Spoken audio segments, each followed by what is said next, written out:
prétendu projet d'assassinat au Bénin, Wilfred Humbedi répond au parti LD. Le porte-parole du gouvernement, ce mercredi 14 février 2024, s'est prononcé sur le communiqué du parti Les Démocrates qui alerte sur la sécurité de ses responsables au plus haut niveau. C'est en marge du point de presse hebdomadaire du Conseil des ministres tenu ce jour. Selon Wilfred Léon Humbedi, ce prétendu projet d'assassinat qu'évoque le parti est une pure invention et une manipulation de l'opinion publique parce que le parti n'a plus d'autre chat à fouetter. Le président vous l'a dit dernièrement.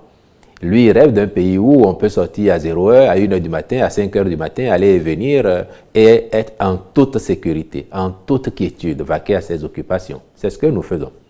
À telle enseigne que le président du parti Les Démocrates, qui hier, pendant qu'il était aux affaires, par peur ou par dégradation des routes, pouvait quitter Kadjeou pour échanger Godomé en hélicoptère, Cotonou pour Tori en hélicoptère, fait le tour du pays en hélicoptère. Aujourd'hui, il roule sur les voies du Bénin en toute liberté, en toute quiétude, et vous le voyez aller ici ou là à la recherche de vitamine D pourtant.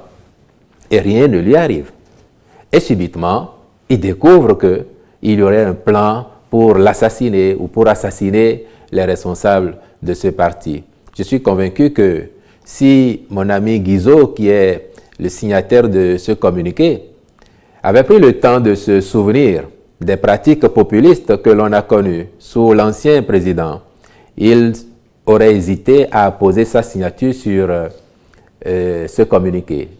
Parce que, et vous ne devez pas l'oublier non plus, au début de son magistère à la tête de ce pays en 2006-2007, il vous souviendra que le même président du parti Les Démocrates aujourd'hui avait inventé une tentative d'assassinat sur sa personne, alors même qu'il était dans les collines, dans les encablures de Savès, dans ses pérégrinations de l'époque, et ayant découvert, du fait de l'insécurité qui sévissait, ayant découvert des troncs d'arbres sur la route, on nous a vendu qu'il y avait un plan pour l'assassiner parce qu'il luttait contre la corruption. Or, chacun a pu voir comment la corruption s'est développée, émancipée sous son règne à l'époque. Personne n'a oublié que c'est sous son magistère que M. Pierre-Hubert Daïvo a disparu avec son véhicule entier et à ce jour, aucune clarification n'a été faite. Personne n'a oublié les conditions dans lesquelles Mme Soouji Agbossou, qui avait pourtant été sa ministre, a été liquidée. Et à ce jour, cela n'a pas été élucidé. C'est pour vous dire que les pratiques que le parti essaye d'épingler ne sont pas les nôtres. Ce ne sont pas les pratiques du président Talon et de son gouvernement. Ceux qui sont habitués à ces pratiques, ils se connaissent. Et on les a vus en 2019. Ce n'est pas nous qui avons recruté des chasseurs d'oiseaux pour venir ici s'en prendre aux Béninois. Vous n'avez pas oublié non plus ceux qui, au plus fort de leur gloire, nous promettaient de faire descendre leurs militants pour venir affronter les Béninois dans les rues de Cotonou, donc opposer les Béninois les uns aux autres. Somme toute, c'est pour vous dire que ces pratiques que le parti espère épingler, il devrait chercher plutôt ceux qui en sont habitués dans ses propres rangs, autour de lui, plutôt qu'au niveau de ce gouvernement qui a beaucoup mieux à faire que de s'occuper de suivre les responsables d'un parti d'opposition dans leur vie au quotidien pour les embêter ou quoi. Les problèmes des Béninois, les problèmes du Bénin, nous sont autrement plus importants pour que l'on passe le temps, que l'on perde le temps à ourdir des plans de cette nature-là. Ce n'est pas notre façon de faire.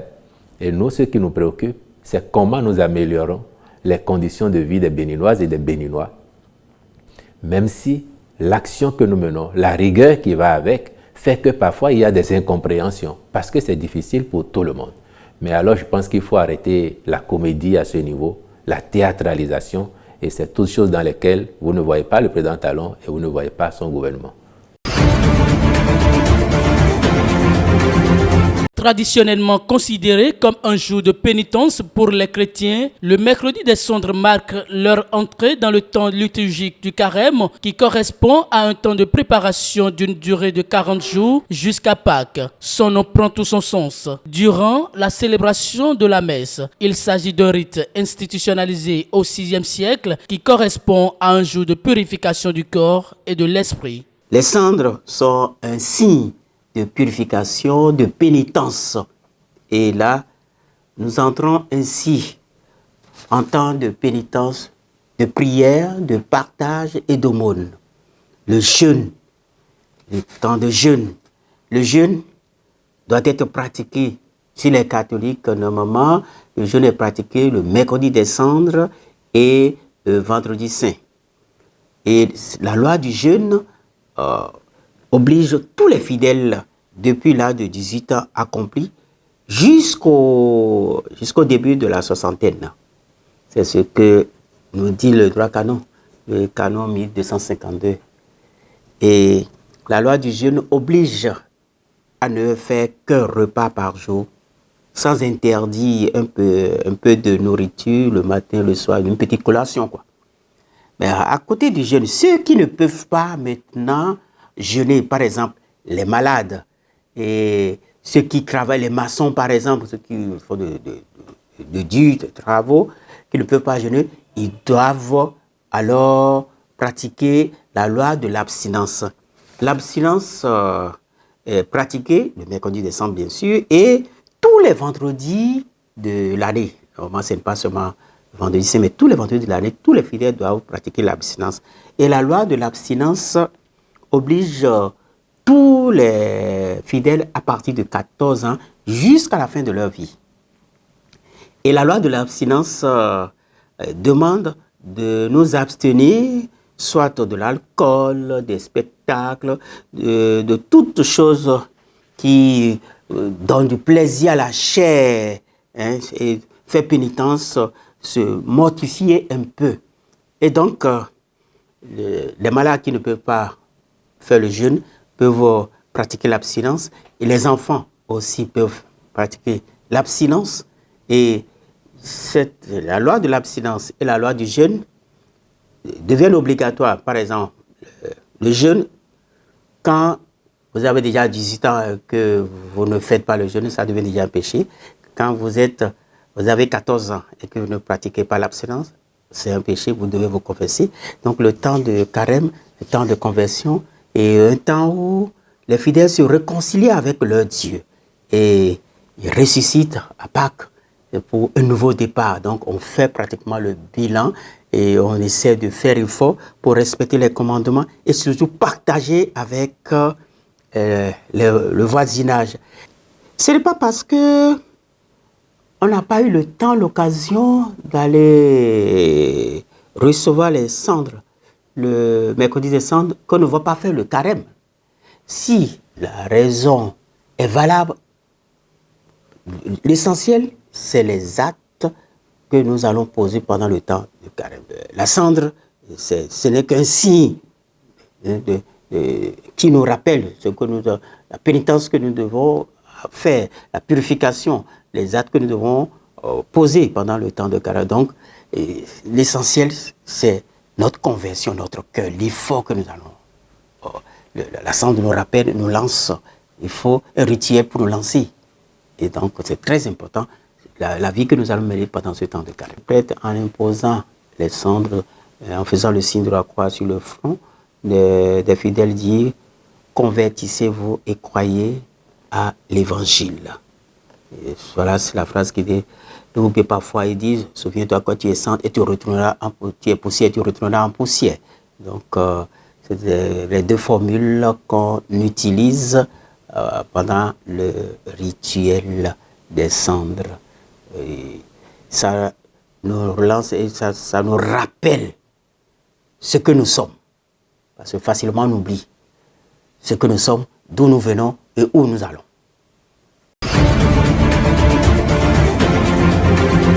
14 février 2024, l'amour est à l'honneur. La Saint-Valentin est considérée dans plusieurs pays comme la fête des amoureux. Les couples en profitent pour échanger des mots doux et de précieux cadeaux comme preuve de leur amour envers leur partenaire.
Chacun veut marquer cette fête d'une empreinte spéciale. Mais sur ce stand de vente de présents, certaines commerçantes crient la mévente.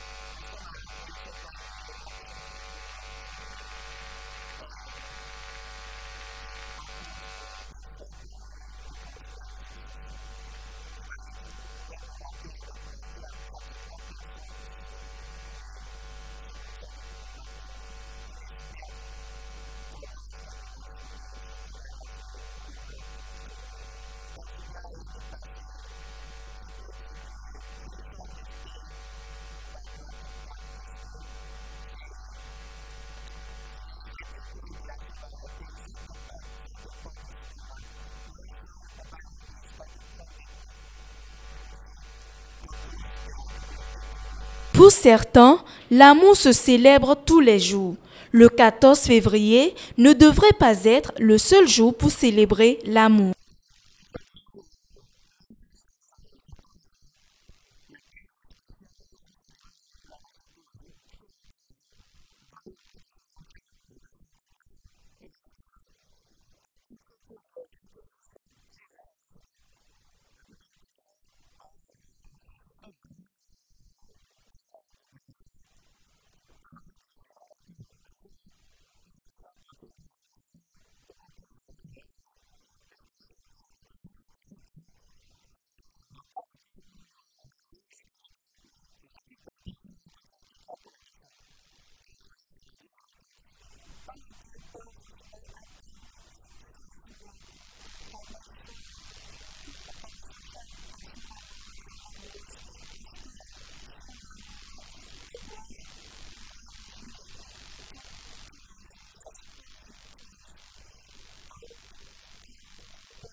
Le mercredi des cendres dans l'église catholique marque le début du temps de carême qui prépare les fidèles catholiques à la célébration de la fête de Pâques. Cette année, le mercredi des cendres est célébré le même jour que la fête des amoureux.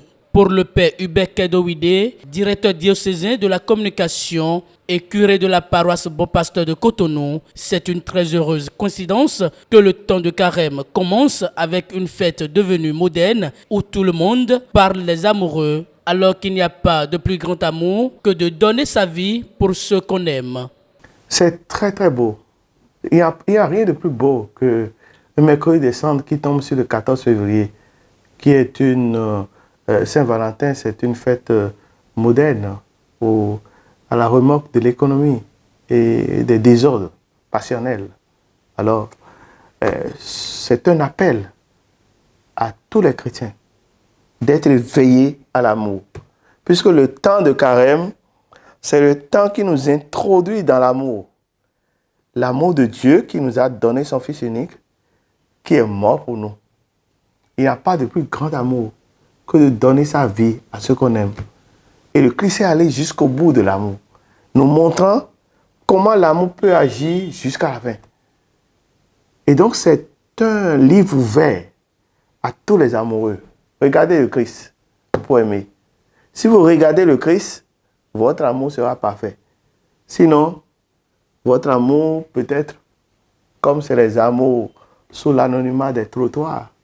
Ça va donner que l'indigestion sentimentale. Soyez des hommes campés sur le Christ et sur son amour. Et le véritable amour, c'est aimer Dieu et aimer son prochain comme soi-même. Le jeûne veut dire simplement, l'esprit en moi prend le pouvoir sur le corps. Et c'est l'esprit qui désormais indique au corps ce qu'il doit faire et le discipline. Le commandite, ce n'est plus le corps qui malmène l'esprit et qui fait n'importe quoi. Et les désirs de la chair, on sait, c'est le mensonge, la duperie, la débauche, l'impureté, le vol, tout ça, c'est le fruit de la chair. Et donc, si l'esprit commandite la chair et la discipline, eh bien, on est victorieux. Et c'est pour ça que le jeûne veut dire quoi? Le jeûne veut dire, je ne te donne pas nécessairement ce dont tu as besoin, ma chère. C'est moi qui te commande. Tu veux que je mange? Non, aujourd'hui, je ne mangerai pas. Aujourd'hui, je diminue ma ration. Tu veux que je mange? Aujourd'hui, je ne mange pas. Tu veux que je me sorte d'une situation en volant? Aujourd'hui, je ne vole pas. Et c'est ce combat spirituel qui vous mener tout le temps de carême, dans le jeûne et la privation de tout ce qui nous conduit au péché. La coïncidence nous amène à nous centraliser sur le Christ et à nous décentraliser de tout ce qui nous éloigne de Dieu et des bassesses de la chair. L'amour n'est pas corporel. L'amour, c'est une aventure d'abord spirituelle. Et c'est pour cette raison que la coïncidence est belle. Plaise au Seigneur que cette coïncidence éveille les fidèles et les appelle au Seigneur qui leur fait clin d'œil, venez avec moi pour le véritable amour et tout ira bien. Si vous avez un dernier mot pour la jeunesse. Je souhaite un bon temps de carême à tous et surtout à la jeunesse, aux amoureux. Je leur souhaite de mettre leur amour sous la coupole divine. Et cet amour sera un amour éternel. Un amour qui vont vivre pleinement ici en fondant par le mariage une église domestique, en donnant des enfants extraordinaires et à la fin en allant en possession éternelle chez notre Dieu qui sera tout en tous. Au lendemain de leur sacre faisant d'eux les tout nouveaux champions d'Afrique, les éléphants de Côte d'Ivoire ont été reçus au palais présidentiel par son Excellence Alassane Dramane Ouattara pour une réjouissance. Fiers de leur brillant parcours pour avoir fait honneur à la nation, le président a tenu à gratifier les acteurs de ce sacre. Bravo, bravo, bravo à vous. Et je peux vous dire que cette médaille n'a pas de prix. Vraiment.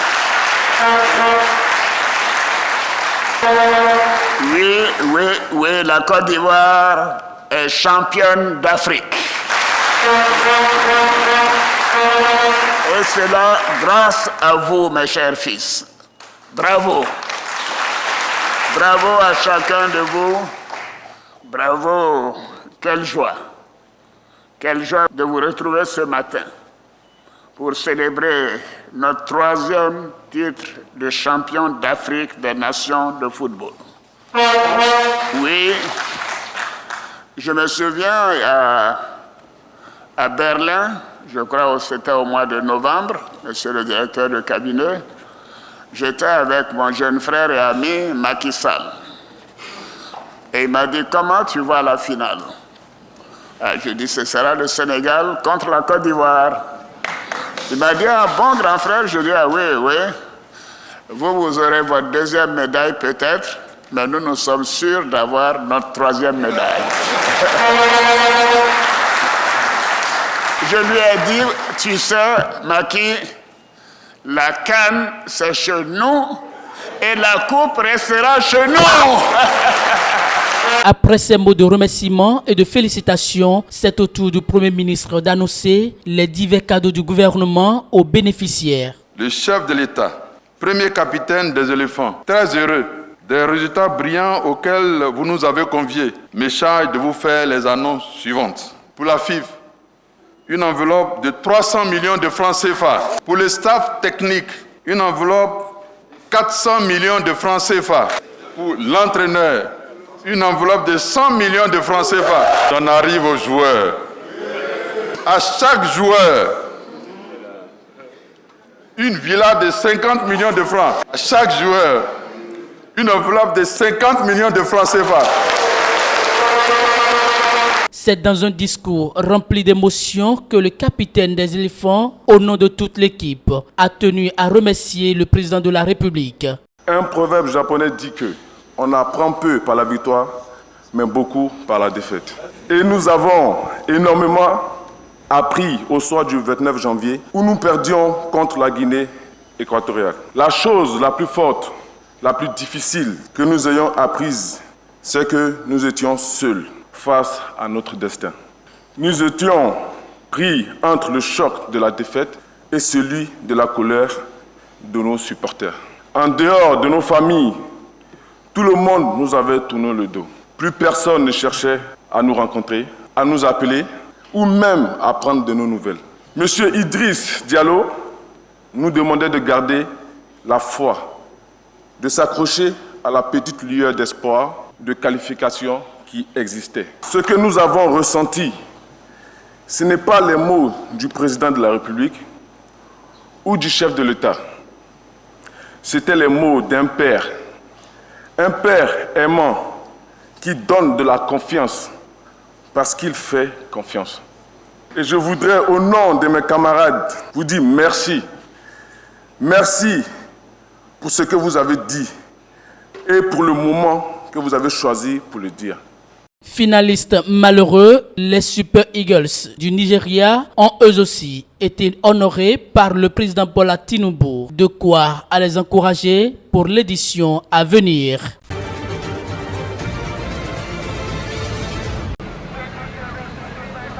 Le gouvernement sénégalais a suspendu mardi l'accès aux données mobiles. La mesure a été prise alors que le collectif Protégeons nos élections avait appelé à une marche contre le glissement du calendrier électoral. L'accès à Internet avait déjà été restreint pendant au moins 8 jours alors que les parlementaires se prononçaient sur le report de la présidentielle. Les autorités sénégalaises justifient ces restrictions par la diffusion sur les réseaux sociaux de messages de haine subversifs qui ont déjà provoqué de violentes manifestations.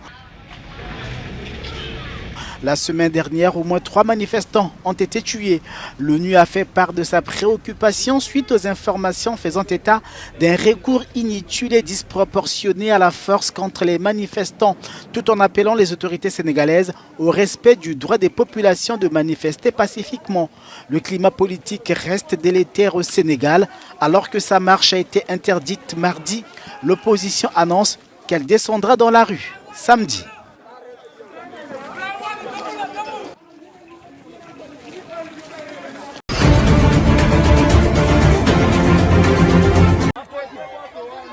Un accident sur le fleuve Congo a entraîné la mort de plusieurs personnes et la disparition de plusieurs autres en République démocratique du Congo dimanche.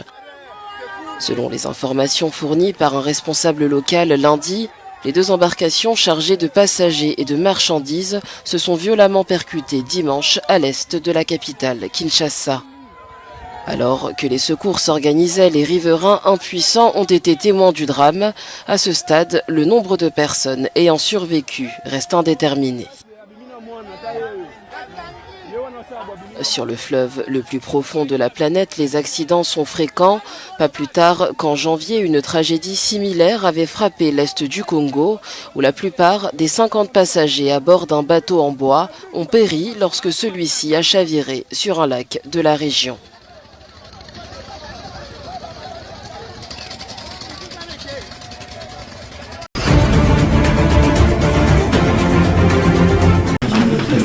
Un homme recherché pour meurtre dans le Massachusetts aux États-Unis a été arrêté mardi, une semaine après s'être échappé de sa garde à vue au Kenya. Il s'agit de Kevin Adam Kenyanjou Konjite. Il a été retrouvé dans le comté de Kajiado alors qu'il cherchait à se réfugier chez l'un de ses proches. Le fugitif avait été arrêté pour la première fois dans une boîte de nuit au Kenya le 30 janvier. La demande portait sur la détention dans l'attente de la réception et du dépôt de la demande officielle des États-Unis. Âgé de 40 ans, il a été placé en détention dans l'attente d'une décision concernant son extradition pour répondre à une accusation de meurtre au premier degré en relation avec la mort de Margaret Mbitu le 31 octobre 2023. La loi n'autorise pas la Cour à placer la personne en détention provisoire dans un poste de police, mais plutôt en prison. Les 4 policiers qui étaient de service le jour de son évasion ont été suspendus dans l'attente d'une action disciplinaire et pourraient faire l'objet de poursuites judiciaires.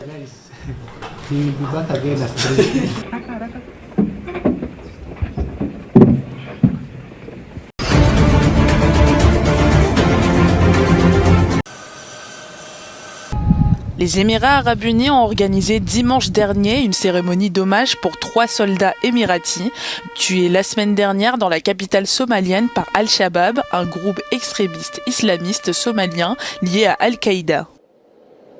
Selon l'agence de presse gouvernementale des Émirats arabes unis, il s'agit d'un acte terroriste.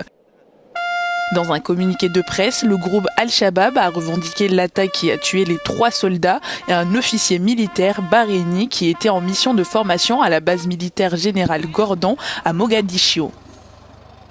Le groupe a également qualifié les Émirats arabes unis d'ennemis de la charia islamique pour avoir soutenu le gouvernement somalien dans ses efforts de lutte contre Al-Shabaab. Ces dernières années, les Émirats arabes unis ont investi de plus en plus dans la région du Somaliland. Ce pays de la péninsule arabique se penche également sur la sécurisation de la Somalie en raison de la reprise de la piraterie somalienne. La cérémonie d'hommage qui a eu lieu dimanche s'est faite en présence de Anwar Gargash, un diplomate émirati de haut rang qui a présenté ses condoléances aux personnes tuées et a souhaité un bon rétablissement aux blessés.